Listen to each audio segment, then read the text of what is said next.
here's Ted DeCorsia in the Mickey's Filet Mystery, That Hammer Guy. Young mosquito belays this city like a cellophane cover.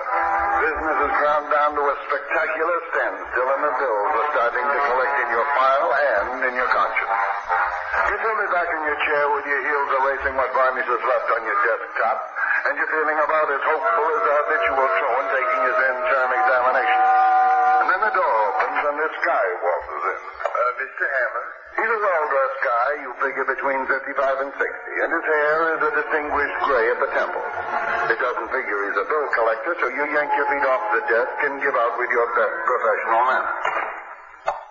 My name is Mark Judson. Oh, what's it about? Well, there's a matter I want handled confidentially and immediately. Oh, I think I can squeeze you in. Sit down. Oh, thank you. Now, the matter, it concerns... My fee is $30 a day plus expenses. I get a deposit of $100 down. If the $100 isn't all used up, you get a rebate of what's left over. Oh, this matter, Mr. Hammer, is not only very confidential, but also of the utmost personal importance to me. Because of this, I'm very willing to pay you more than your regular fee as an incentive. Oh, I don't need any special incentive, and my fee is the same for everybody. Oh? But if you're extra satisfied with the results I get, I won't turn down a bonus. It's up to you, strictly. Okay? Oh, fine. Now, what's the difficulty?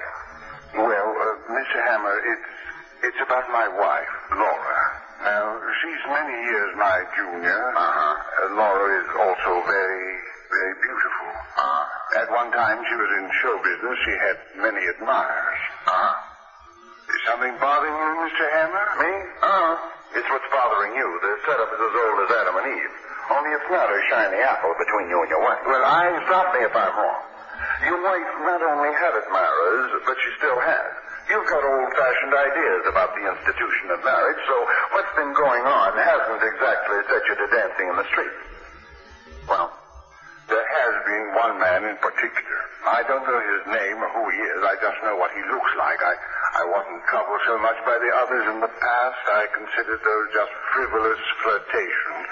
You know, when a woman is used to being admired, you can well understand her seeking the attention of other men, if only for attention's sake. But this latest excursion of hers, you don't figure it's so frivolous. I know it isn't. I have good reason to know it. And this very confidential matter you want me to handle is getting what they call the good. Why? Nothing doing. Look here, This old stuff isn't in my line. Find yourself another boy. You're wrong about what I want, Mr. Hammer. What? I still love my wife, no matter what. Now, you may think me foolish, but that's the way it is. I can't help myself. Perhaps I don't want to. You're going to find that strange in view of what I'm going to tell you next. Then you don't want me to tell you what? Oh, no. I want you to keep a close watch on me. On you? Yes. This man I told you about. I'm sure he's planning to kill me.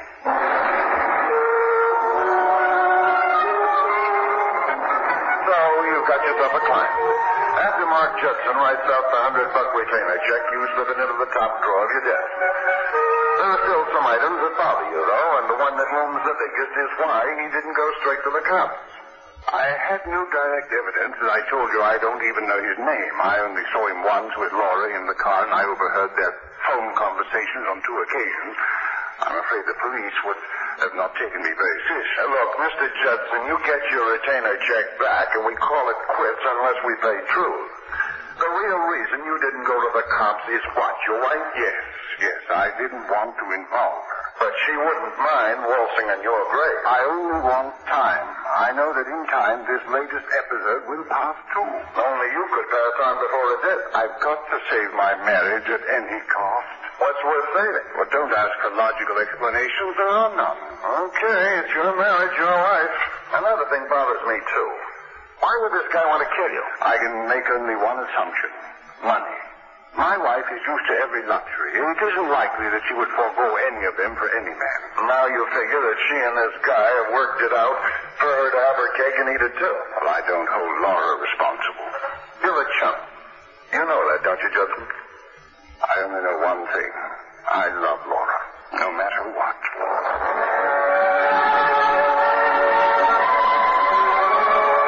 The way he says that, you're kind of ashamed for taking that crack at him. Sort about human bondage. This is it at its best. He forces a weak smile. Of course, this is all very new to me, having myself watched. What do you suggest I do? You tell him to carry on as usual, that you'll do all the doing. And before you take off, you get a description of the guy. As best as I can remember, he was rather handsome and blonde, and, of course, young. Young. He says that as if his age was something sick and ugly. You go down to the street with him to his car. I suppose I needn't say I wish you the best of luck. You tail him in your jalopy up to his home in Scarsdale. It's a place to jack, though. Plenty of jack, that is. He goes up the circular hard-top driveway to the main entrance while you park alongside the cypress trees that line the estate. He's only just shutting the front door behind him when you spot the side entrance door open. Out comes a guy, a handsome guy, blonde and young. He circles back of the house. You leg it across the lawn, but by the time you get around to the rear of the house, he's gone. But the way it turns out, he isn't as gone as you think.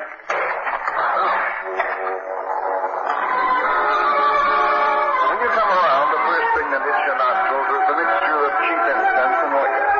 When your eyes are able to focus, you see you're stretched out on a couch in an unfamiliar room.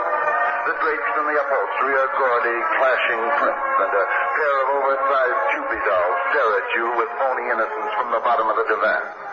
Then the two-tone platinum blonde strolls into the frame of your vision. Morning, Mike. You're feeling better, sweetie. In case you've forgotten, my name's Mildred.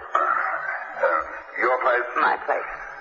Looks like I've got a lot of catching up to do. You sure got yourself off the track last night. You mean shoved off? I don't know about that. When I picked you up, when we met in that bar last night, you were already tanked. What bar? Harry's over on 15th Street. Harry didn't want to serve you anymore. You wouldn't take no for an answer. Oh, Mike, you were a card. Yeah. Punched card. You did most of the punching, honey. And then you took me here. After they let you go at the 18th Precinct Station House. Huh? You got to be too much for Harry to handle, so he called the cops. So I had a night of it. I'll say. The good thing for you, I had some friends at the precinct house. Otherwise, you would have spent the night in the cooler. Don't remember anything, huh? I remember something, all right. A special incense I got for him. Smells pretty, huh? Why'd you bring me here? You were nice to me, so I was nice to you. I like the way the incense smells. I like it. It's oriental. It's in a kind of mellow mood. I'm in a mood, all right, but there's nothing mellow about it. Maybe a cup of coffee will fix you up. Got some on the burner. It's going to take more than coffee. Wait.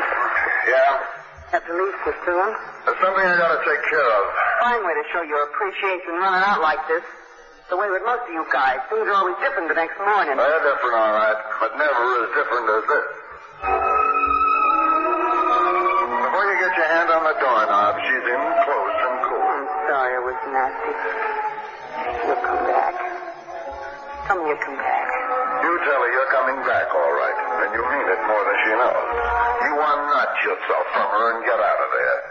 Downstairs, you get to a phone booth and put in a call to Mark Judson's place. Hello? I want to talk to Mark Judson. Who is this, please? What's it about? Private business. Put him on. Mr. Judson is dead. What? Mr. Judson was killed in an auto accident last night.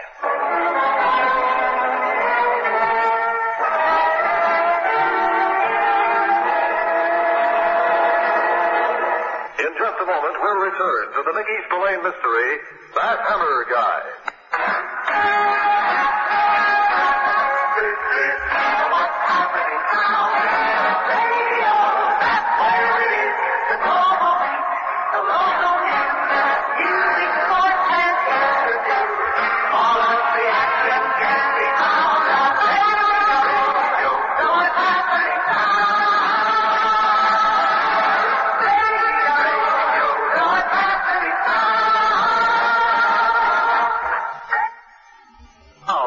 Mickey Spillane mystery, That Hammer Guy. You're missing a night out of your life, and Mark Judson is missing his life itself. The dame on the phone said it was an accident, but you know just how accidental it was. The first thing you do is run down the facts on file with a cop. Judson's car went over an embankment on the West Side Drive. What little was left of him was identified by his wife, Laura. The second thing you do is call on your friend Captain Pat Chambers of Homicide. You give Pat the facts you know. So It wasn't an accident. It was murder, and that's a fact. His wife and this boyfriend of hers wanted the old guy out of the way. A fact? An absolute fact. This is all very interesting, Mike. Look, pal, I didn't come down here to play games. Everything I told you is true. You still didn't tell me how come you know it's true. Judson hired me to bodyguard him. He knew something like this was in the works. That's so? Yes, so. So how come Judson didn't come straight to us? I know this is going to sound crazy. He didn't want to involve them wifey. No, that doesn't sound crazy at all. Are you having fun? Look, Mike. No, you look and listen. Judson was head over heels crazy about that dame he married. I can't explain it. Even he couldn't. How come you know so much about it? I told you he hired me, didn't I? I started tailing him for his own protection last night, then I was sidetracked. Oh, yeah, I heard about the tailing you did last night. Huh? The boys down at the 18th Precinct filled me in. That dame you were mixed up with, Mildred Carney. Nice, refined girl. God, it wasn't that way at all. When you were dragged into the station house, you smelled like a distillery. I thought you knew when you had enough of that stuff. I was tripped from behind. Yeah, but the contents of a bottle of bourbon. I tell you, Pat, the whole thing was a setup. Some people see pink elephants. You see murders that aren't murders. Take my advice, Mike. Go home. Sleep it off. But before you walk out, you remember that retainer check that Mark Judson gave you. You tell Pat about it. Sure, I believe you, Mike. All you gotta do is show me that check. You have it back to your office. You're going to shove that check right down his grinning mouth. You're going to make Pat eat every sarcastic word he dropped at you. When you yank open your desk drawer, the gloat inside is warming you like a bonfire. And then the freeze sets in. The check isn't paid. You've got as much chance of having Pat believe you now as a defendant in a Moscow bridge trial. You're in it alone, and it's all up to you. You don't even have a retainer fee now, but you're out after a bigger payoff than just dough. You're going to have your first meeting with Mrs. Judson. Please sit down, Mr. Hammond. Laura Judson is everything her husband said she was, and then some. The tight white silk dress she wears is as appropriate as a shimmy dancer at a DAR convention. May I offer you a drink? No, thanks. You don't mind if I have one? Sure, Lica. The very best. You sure you won't join me? Sure. Who are you, Mr. Hammond? How do you know you really want to drink to me, Mrs. Judson? I'll take my chances. I'm a gambler. Me? Yeah, I only bet on sure things. Your life must be quite dull, It has its moments. but it could stand some brightening. And you have some suggestions? Maybe. I believe you said your first name was Mike. I hate formality. This I can see, Mrs. Judson. Laura, please. Well, Mike, to you. Drawing your sound, Mr. Fenner. Oh, you're referring to my late husband. Say, you have a remarkable memory. You sound embittered. And you sound... Heartless? I guess that word will do. We all have to go sometime. Sometimes we get shoved before our time. Accidents will happen. Some accidents shouldn't happen. That's a strange remark, Mike. It was a strange accident. Not according to the police. Just an everyday accident. Maybe that's because the cops don't know all they should know. And you? Me, I know more than's good for you. I'm afraid I don't know what you mean. I'm a private investigator. Then you came here under false pretenses. You said you were a friend of Mark. From the way things look, I was the only friend he had. I take it then he'd employed you to spy on me. To keep an eye on him. I flunked out on him last night, so he's dead. I'm afraid I don't follow you. Sure you do. And you've got a good reason to be afraid. Of what? There are a lot of legitimate ways of getting rid of a husband. Murder isn't one of them. I thought I was going to like you. Now I'm sorry you ever came. Believe me, you're going to be even sorrier, Mrs. Judson. And that goes for your blonde-haired boyfriend in spades. Get out of here. Get out immediately.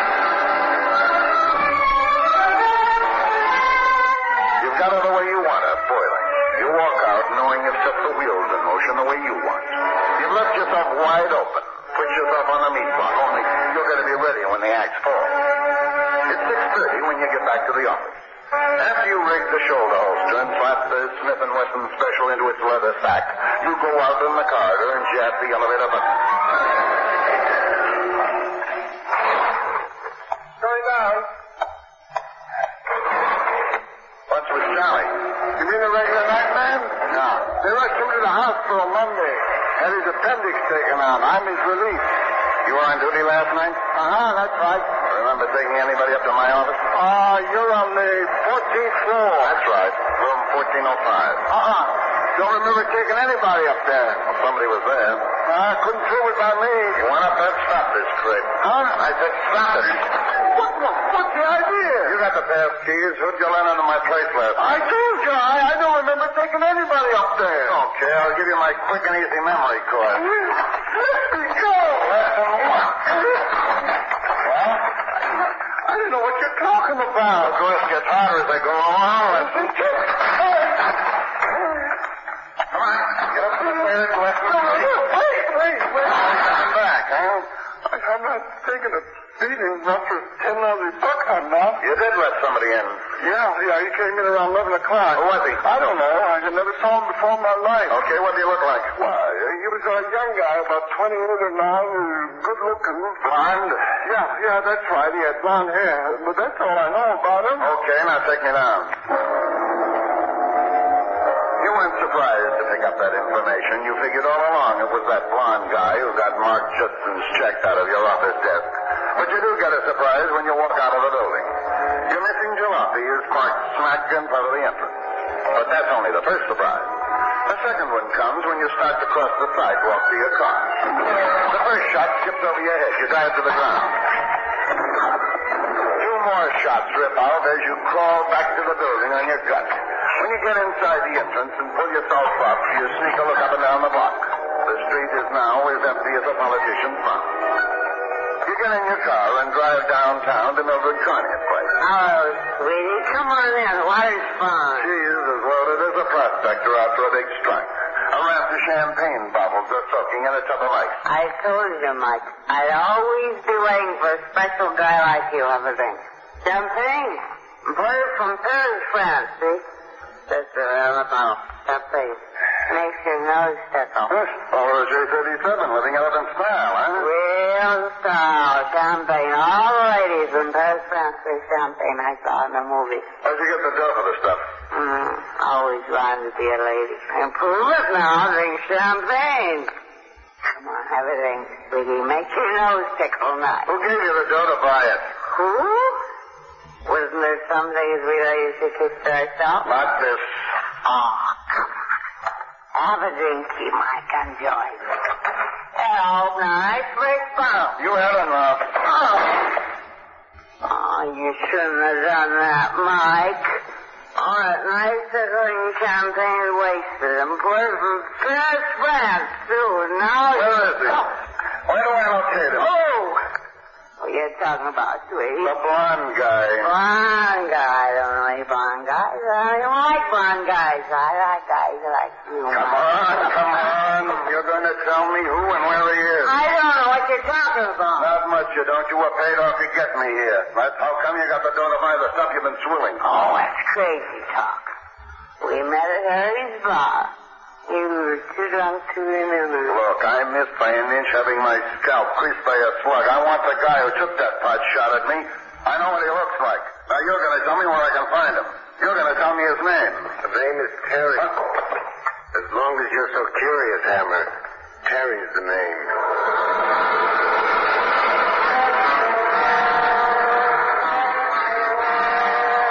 When you wheel around, you see he's your guy, all right. The blonde character you spotted sneaking out of the side entrance of Judson's house last night. So now that you know, you're happy?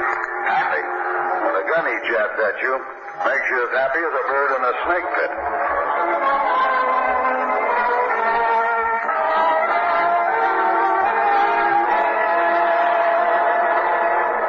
In just a moment, we'll return to the Mickey Spillane mystery, That Hammer Guy.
the hammer gun.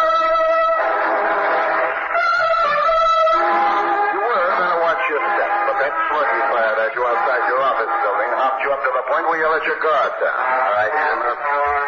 We're going out for some fresh air. The fresh air he talks about is an alley down the block. An alley with a dead end. I'm crazy to get in this deep. How about you? I can take care of myself. What a chump will do for a dame. Well, that depends on the day. You're just one guy in a long chain. You won't be the last link either. I'll take my chances. Getting away with murder is a long shot. Mm-hmm. Maybe it don't pay off big enough. Maybe the next guy in the chain will figure the same way. Where will that leave you? I told you I'll take my chances. Now you start taking yours. His gun in your wrist punctuates the sentences for him. Go ahead. Have yourself some exercise. He knives down towards the blank wall at the end of the alley. You've got nothing to lose, so you make your bid. You kick up and out and get into the middle of the belt line. When he reflexes into a jackknife, you come down hard with the heel of your hand on the next bit. He falls like a right back. You rip the gun out of his hand, shove him with your foot, and tell him to drag himself up. All right. Don't shoot. He starts to get up, but he doesn't get past the kneeling position. You hear the slug kick into him. You don't need a second look to see that he's never going to get up again. You can't make it out. As far as you can see, you're the only one in the alley besides him. But you never squeezed the trigger. You didn't fire that shot. You phone Pat Chambers and give him the details. You tell him where he can pick up the final pieces of the story in an hour, and then you're off and running to the Judson place. I told you to stay away from here. Laura Judson starts to slam the door in your face, but you shove it back and walk in. If you don't leave immediately, I'll call the police. You don't have to bother. I've already sent for the cops. Just what do you want? You, for a couple of minutes alone. I want the personal pleasure of telling you it didn't work, none of it. I haven't the faintest idea of what you're talking about. I'm still talking about killing your husband in that phony accident. And I'm talking about you getting rid of the only one who could put the finger on you, a guy named Terry. Terry? I don't know anyone named Terry. This is all perfectly ridiculous. I don't know where you get your ideas from. I got them first from a dead man. But now they're going to stand up and be counted as living ideas.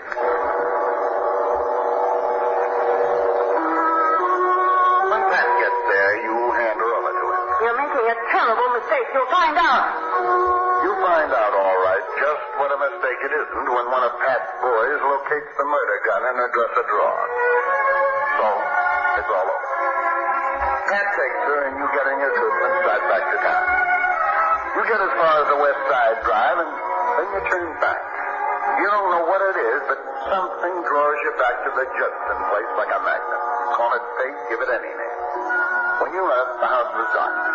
Now there's a light on in one of the upstairs rooms. You park your car off the main road and walk up to the house. You move slowly through the darkened hall to the door where the crack of light filters through. Your Smith & Wesson is ready, the safety unlocked. You don't know what to expect. You turn the knob softly and then you kick the door open. However, this is the last thing you expect. Mark Judson is seated at the dresser, and he holds a photograph of his wife. A photograph he was about to rip to pieces. For a second, everything jumbles in your mind like a crazy jigsaw puzzle, and then the pieces fall into sensible shape. What is they say about the best laid plans of mice and men? That goes for the worst plans, too, Judson. I imagine we're both equally surprised. Why'd you come back here? I really can't explain why I did. But I suppose that isn't important now. Terrible mistake. Your wife was right. But as I planned it, no one would believe her. She was telling the truth. She didn't know that guy. No, but she could have. He was a man, young, handsome. You killed him in that alley. I had to. I didn't need him any longer. Besides, I had to keep you alive. And the body in that car crash is standing. Yes. However, that wasn't my original plan. I was going to kill myself in that crash. Then I realized I wouldn't be able to enjoy her torment if I were really dead. If I were dead, there'd be so little satisfaction for me in her ultimate punishment for my murder. Satisfaction. You don't know what it is to live with a woman like that, being laughed at, being used for a fool, having every man that comes along flung in your face. I couldn't have her. I made up my mind no other man would either. I had to have some kind of satisfaction. Well, you had it, Judson, for what it was worth. Up to now.